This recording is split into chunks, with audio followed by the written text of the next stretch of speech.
Good morning, everybody. Thanks for joining us in the Speakers Pathway Coalition and for coming in and hearing all of the messages of inspiration and hope and support.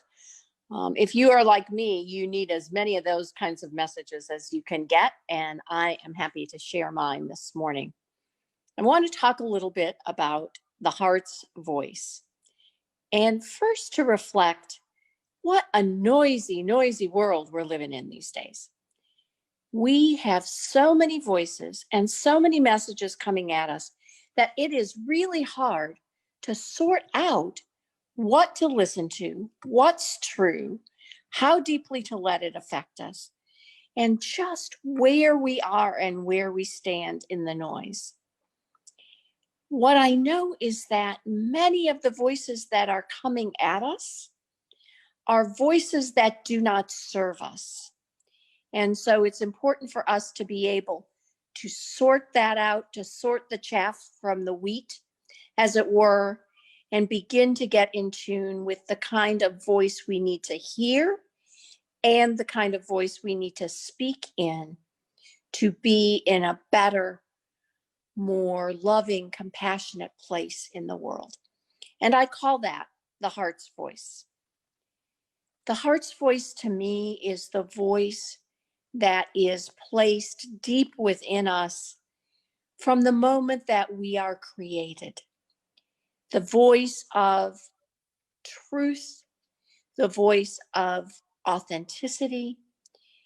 And if you are a person of faith, you might call it the voice of God, the voice that speaks to our shared humanity. And for me, many of us start off life hearing that voice because it's the only thing we can hear.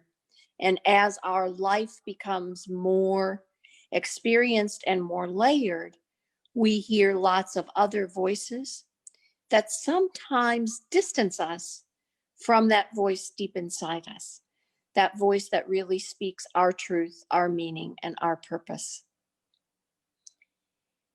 When I think about getting in touch with the heart's voice, the first thing that has to happen with the heart's voice is not speaking, but listening. Listening to that internal, deep, residual truth in ourselves, and listening to others in the world as they speak and name their truths. The heart's voice also has an ear.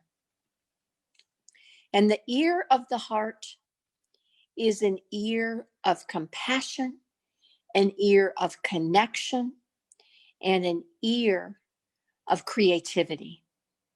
Compassion, connection, creativity. It is not an ear of judgment, an ear of separation, an ear of right fighting. So when we begin to listen with our hearts, we hear the purest, most real essence of what I see as the ultimate truth, which is that we are connected and we are meant to live in love. When we begin to hear the voice of our own heart that says, this is who I am, this is what I offer in the world, this is what makes my life meaningful, then we begin to try to express that into the world. And again, our heart's voice is competing with lots of other voices, voices of anger and frustration and rage and greed and judgment and negativity and hostility.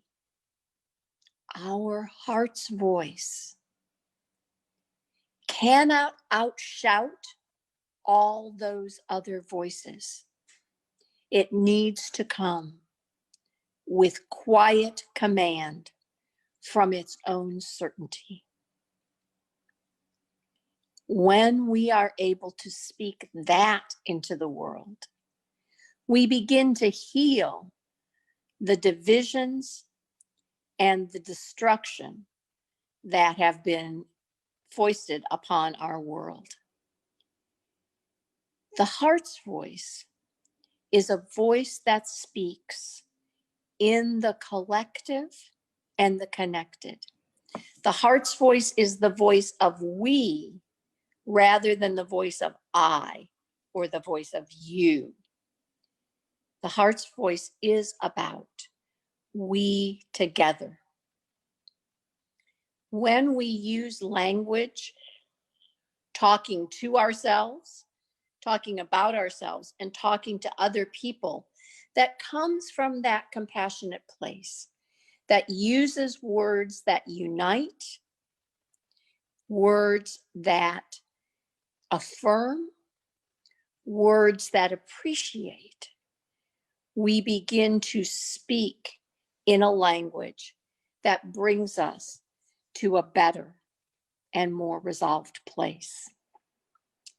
Right now, in this moment in our world, we are at a place where we might need to speak less and listen more, particularly as persons who experience white privilege in the world.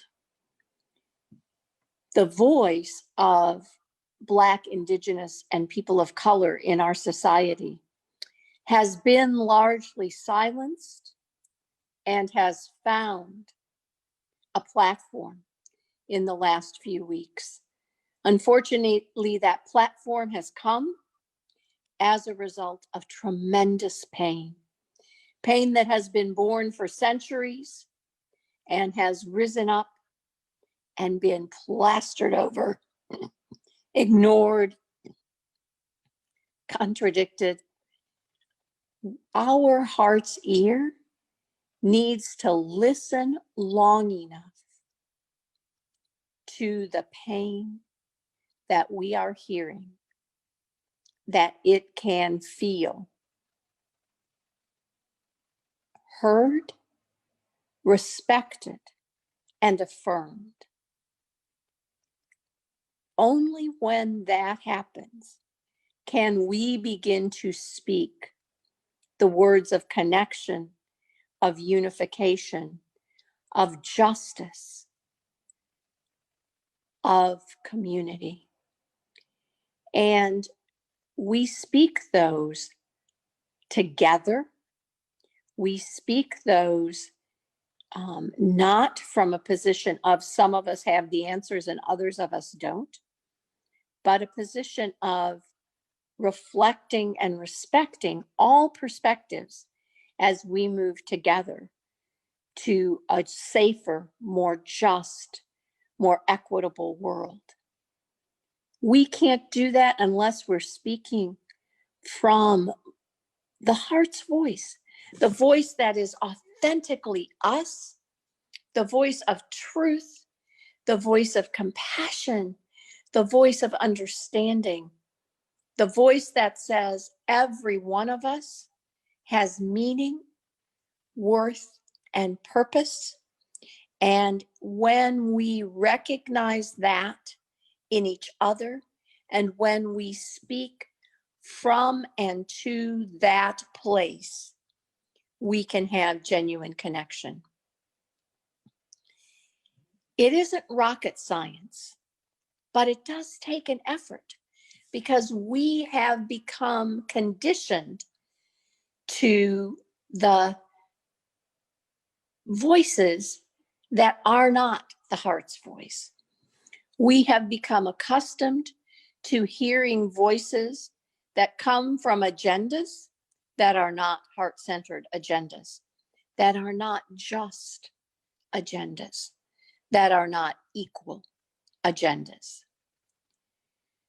Again, we need to take the time to find the voices that will make those connections and to speak those words. We need to understand that sometimes we won't do that perfectly. And sometimes our heart's voice will fall on deaf ears.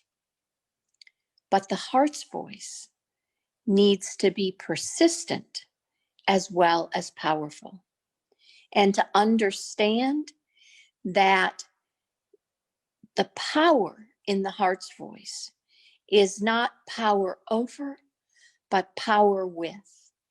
Power that together we can speak a great and grand truth, that we are all valuable, worthwhile, that our lives have meaning, and that we all are growing toward that great community whose heart is love.